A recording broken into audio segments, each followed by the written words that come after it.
వసంతవల్లరి వీణులతో వీక్షించండి. వసంతవల్లరికి స్వాగతం. ఈనాటి వసంతవల్లరిలో సుప్రసిద్ధ కథా రచయిత స్వర్గీయ ఘంటికోట బ్రహ్మాజీరావు గారి రచన అతను మా నాన్న వింటారు.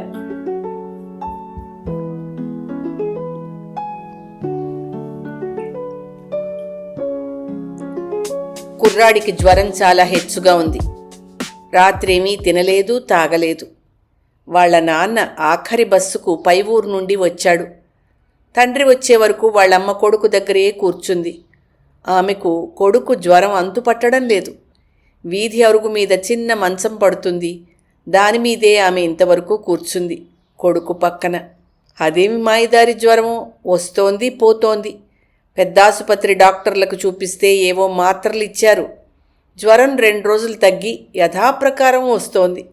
మళ్ళా వెళ్తే స్పెషలిస్టు దగ్గరికి పొమ్మన్నారు. కనీసం ఎంత తక్కువ ఫీజు ఇచ్చినా 50 రూపాయలు. అబ్బో, అంత డబ్బే! ఆమె మెళ్ళో పుస్తెలు కూడా లేవు. ఏనాడో ఇంటి కోసం అమ్మేసింది. కుర్రాడు నెలల తరబడి జ్వరంతో ఇంటి దగ్గర ఉండిపోతున్నాడు. సరిగ్గా స్కూల్కి వెళ్ళడం లేదు. 10 ఏళ్లవాడు. బాగానే చదువుతాడు. ఏం ప్రయోజనం? వాళ్ళ నాన్న గవర్నమెంట్ ఆఫీస్లో పనిచేస్తున్నాడు, అటెండర్గా. అది కూడా టెంపరరీ ఉద్యోగం. ఎవరైనా 1-2 నెలల్లో సెలవు పెడితే పెట్టిన ఆసామీకి సగం ఇవ్వాలి జీతం. ఈ ఉద్యోగానికి సర్వీస్ కమిషన్ పరీక్ష అక్కర్లేదు. వాళ్ళ నాన్న వైపు వాళ్ళు, అమ్మ వైపు వాళ్ళు ఎవ్వరూ సంపన్నులు కారు. ఇద్దరూ సామాన్యమైన కుటుంబాల నుంచి వచ్చిన వారే. అతను 10వ తరగతి పాస్ అయ్యాడు. చిన్నతనంలోనే పెళ్ళయింది. కొడుకు కూడా పుట్టాడు. పల్లెటూళ్ళలో పనుల్లేక నగరానికి వచ్చి ఓ పుణ్యాత్ముడి దయ వల్ల ఈ టెంపరరీ నౌకరీలో 4 సంవత్సరాలుగా పనిచేస్తున్నాడు. 6 ఏళ్ల కొడుకు అతను ఉద్యోగంలో చేరేసరికి ఇప్పుడు ఆ కుర్రాడు 6వ క్లాస్ చదువుతున్నాడు. వాళ్ళ నాన్నకి సంవత్సరంలో 4 మాసాలు ఉద్యోగం ఉండదు. సెలవు పెట్టిన వాళ్ళ ధర్మమా అని సగం జీతం దొరుకుతుంది. అతను మరి కొడుక్కి ఎలా మందులిప్పించగలడు? పళ్ళు, పాలు, మంచి గాలి ఇవన్నీ ఉంటే ఆ కుర్రాడు బాగానే ఉంటాడు. కానీ వీధి అరుగు పక్క నుంచి నిరంతరం కుళ్ళు కాలువ పారుతూనే ఉంటుంది. దోమలు గానసభ చేస్తూనే ఉంటాయి. రాత్రి 9:30 దాటింది. వాళ్ళ అమ్మ వేడిగా వండి తండ్రికి వడ్డిస్తోంది. వాళ్ళ నాన్న మాటలు కుర్రాడికి వినిపిస్తున్నాయి. మరో 10 రోజుల్లో అతని ఉద్యోగం ముగుస్తుందని వాళ్ళ అమ్మతో చెప్తున్నాడు. ఇక కుర్రాడికి మందులిప్పించడానికి అవకాశం ఏది? పాత పోస్టాఫీస్కి వాళ్ళిల్లు దగ్గరగా ఉంది. బస్సులన్నీ నగరంలో 4 మూలలకి అక్కడి నుంచే బయలుదేరతాయి. వాళ్ళ నాన్న భోజనం, తల్లి భోజనం అయ్యేసరికి మరొక అరగంట పడుతుంది. కుర్రాడు లేచి కూర్చున్నాడు. తల దిమ్ముగా ఉంది. దానిలో ఒక్క ఆలోచన కూడా కొట్లాడలేదు. మంచం దిగి, అరుగు దిగి కుర్రాడు బస్సుల వైపు నడిచాడు.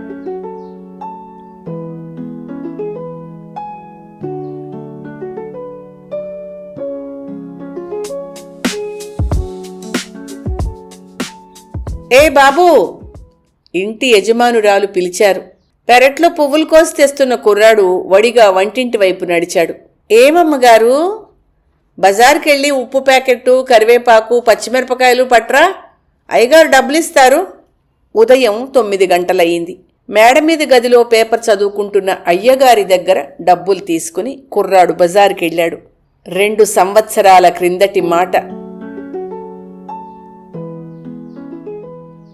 అయ్యగారు కూరల బజారులో చాలా కూరలు కొన్నారు. ఇంట్లో ఉన్న 2 మనుషులకి అన్ని కూరలెందుకు? కొందరు కూరలు చూసినా, పుస్తకాలు చూసినా మనసు ఆపుకోలేరు. కూరలన్నీ పెద్ద సంచిలో పట్టినా పెద్ద ఆనపకాయ మాత్రం అందులో ఇమడలేదు. దాని చిన్న తొడిమ చేతిలోకి అందడం లేదు, చెయ్యి జారిపోతోంది. అతని వెనక నుంచి ఒక 10 సంవత్సరాల కుర్రాడు ముందుకొచ్చి అన్నాడు, అయ్యగారు, ఈ ఆనపకాయ పట్టుకుని మీ ఇంటి వరకు వస్తాను, నాకివ్వండి. అయ్యగారు కుర్రాడి ముఖంలోకి చూశారు. వాడి కళ్ళల్లో అమాయకత్వం తోస్తోంది. మనిషి దుర్బలంగా ఉన్నాడు. అయ్యగారు చాలా పెద్ద ఉద్యోగమే చేశారు. ఆ మధ్యనే రిటైర్ అయి తమ ఇంట్లో స్థిరపడ్డారు. రిటైర్ అవ్వడానికి 6 నెలలు ముందుగా ఆయన తన పని తాను చేసుకోవడం మొదలెట్టారు. గవర్నమెంటు బంట్రోతుల చేత స్వంత పనులు చేయించడం మానిపించారు. రిటైర్ అయిన తర్వాత ఒక 6 నెలలు బాగానే గడిచాయి. తర్వాత ఆ దంపతులు అంత పెద్ద ఇంట్లోనూ ఒంటరివాళ్లుగా అయినట్టు అనిపించింది. అప్పట్నుంచి అయ్యగారు ఒక 10 ఏళ్ల కుర్రాడి గురించి చూస్తూ ఉండేవారు. అందుకే ఆ కుర్రాడిని చూడగానే ఇతన్ని తమతో పాటు అని ఆలోచించసాగారు. గేటు తీసుకుని గడప దాటి ఆయన ఇంట్లోకి వెళ్ళారు. ద్వారం దగ్గర కుర్రాడు నిలబడిపోయాడు. మరో 10 నిమిషాల తర్వాత అయ్యగారు వచ్చారు. ఏం నించుండిపోయావు, లోపలికి రా అన్నారాయన ఆనపకాయ కుర్రాడి చేతిలోంచి తీసుకుంటూ. లోపలికి రావచ్చా అడిగాడు కుర్రాడు. అయ్యగారికి బాధ కలిగింది. ఉద్యోగంలో ఆయన ఈ భేదం పాటించలేదు. అబ్బాయ్, మనమందరం ఒక్కటే, ఆడా మగ భేదం తప్ప, నిర్భయంగా లోపలికి రా. అమ్మగారు నీకోసం కూడా కాఫీ తయారు చేస్తున్నారు. ఆ విధంగా ఆ ఇంట్లోకి కుర్రాడు అడుగుపెట్టాడు. అయ్యగారు గాని అమ్మగారు గాని ఆ కుర్రాడి పూర్వ జీవితం గురించి అడగలేదు. అతనికి కావలసిన అవసరాలు మాత్రం తీర్చేవారు. అయ్యగారు విద్యాశాఖాధికారిగా పనిచేశారు. లెక్కలలో చాలా గొప్పవారు. చాలా వ్యాసాలు గణిత బోధన మీద రాశారు. చాలా మంచి ఉపన్యాసకులు. ఆయన కుర్రాడికి గురుత్వం వహించారు. అంతకన్నా ఇంకేం కావాలి?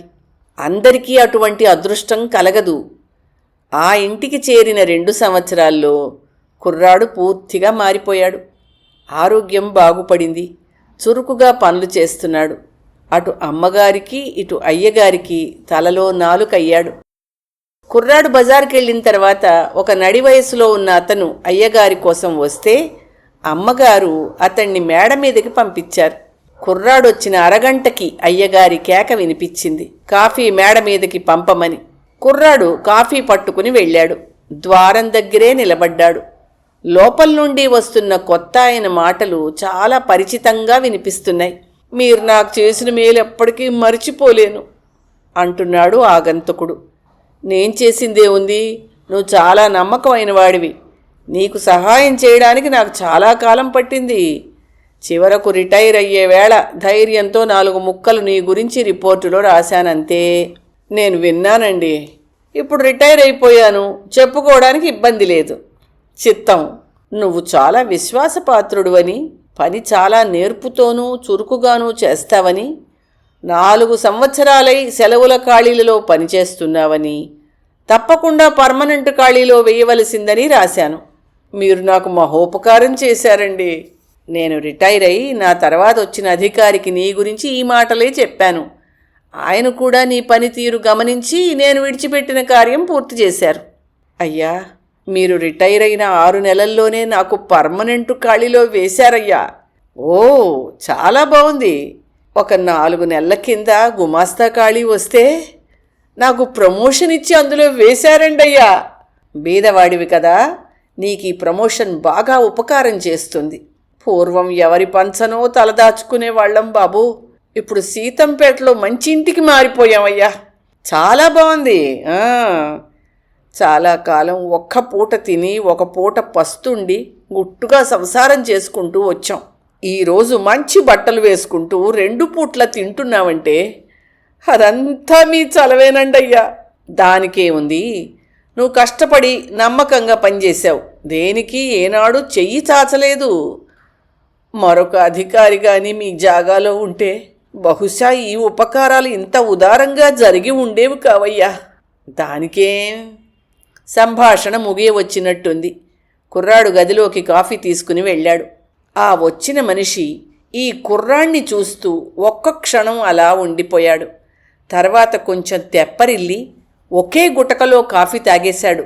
చేతులు జోడించి ఇంటి యజమానికి నమస్కారం చేసి మరే మాటలు ఆడకుండా మెట్లు దిగి వెళ్ళిపోయాడు. అయ్యగారు భుజం మీది కండువాతో కళ్ళజోడు తుడుచుకుని చేష్టలు దక్కి నిల్చున్న కుర్రాణ్ణి చూసి అడిగారు, ఈ వచ్చినతను నీకు బాగా పరిచయం ఉన్నవాళ్ల కనిపిస్తున్నాడే? అవును బాబు, చాలా బాగా తెలిసిన మనిషి. అయితే మరి అతను కానీ నువ్వు కానీ పలకరించుకోలేదే? కుర్రాడు జవాబు చెప్పలేదు. ఇంతకు అతను నీకేమైనా అవుతాడా? అతను మా నాన్న.